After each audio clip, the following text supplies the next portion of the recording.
When the beast calls, one must follow.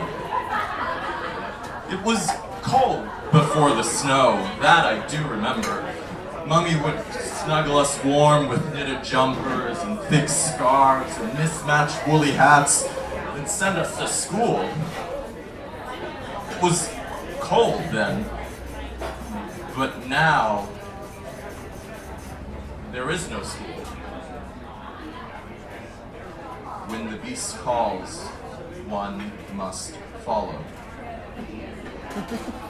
We learnt this early on. What you must remember about the snow is that there was no prelude. There was no warning. It was okay. It was one day, the world. The next day, the snow. It started like any snowfall does. Minuscule flakes littering the ground. Mummy said, "See how they look like fairy ghosts?" "Friendly ghosts?" I asked. "Of course," she said. A week later and the ghosts were still falling. 6 months later and the world was a vast white snowscape. There were over 100 of us then, a small compact community, working together in relative harmony. The snow was a hindrance, but manageable. The first call came one late September afternoon. A strange moan-like growl. Mummy called it guttural. It sounded like a noise within a noise, as if there were another type of roar trying to come out. We didn't understand. I was one of the first to see Dwight Jacobs. Dwight was my age. I sat next to him in class. When Jacob ran into the settlement, his clothes and his flesh glittering with a covering of scarlet, it didn't take long for the men to go hunting. So quick to act, said Mummy. They didn't even talk to the boy. We found out later that the blood, the piercing red which dripped from his shirt, was that of his father. They had been out on the boundary, searching for firewood.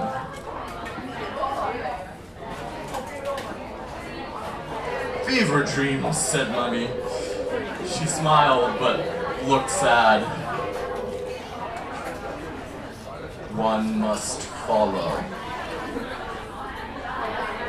We learned that after the next call. It was louder the second time, as if that hidden roar had found a voice.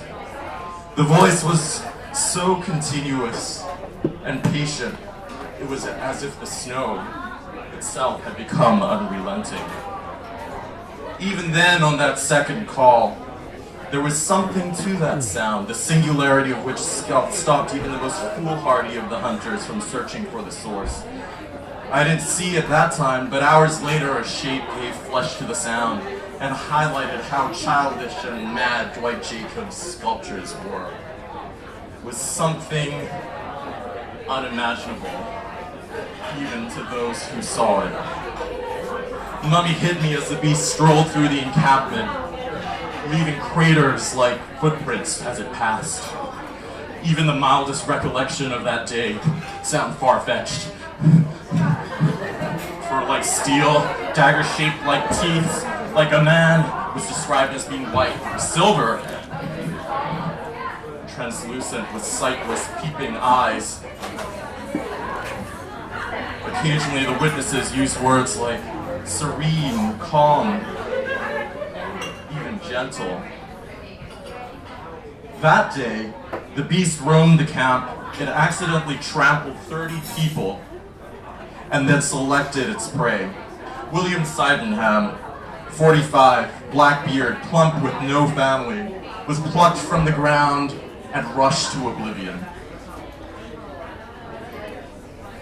The world is white.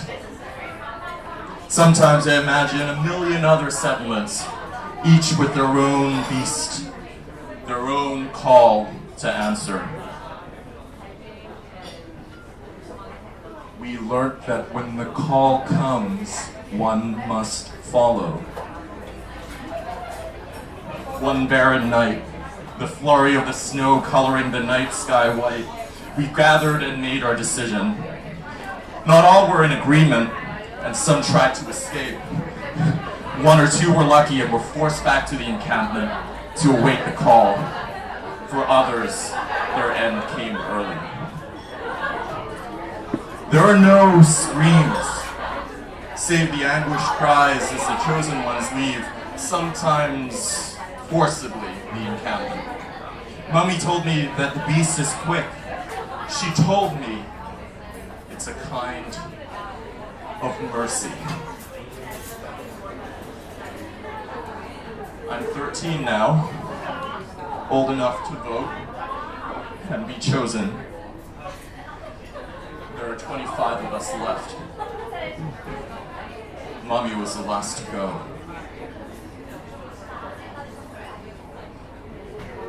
She told me to be strong, that it won't last forever. We're gathered now. The call began an hour ago. The beast is patient, but we must decide.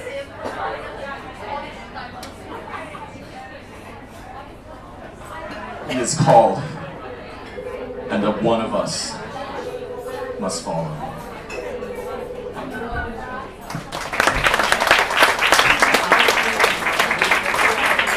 Thank you, Hin. We will now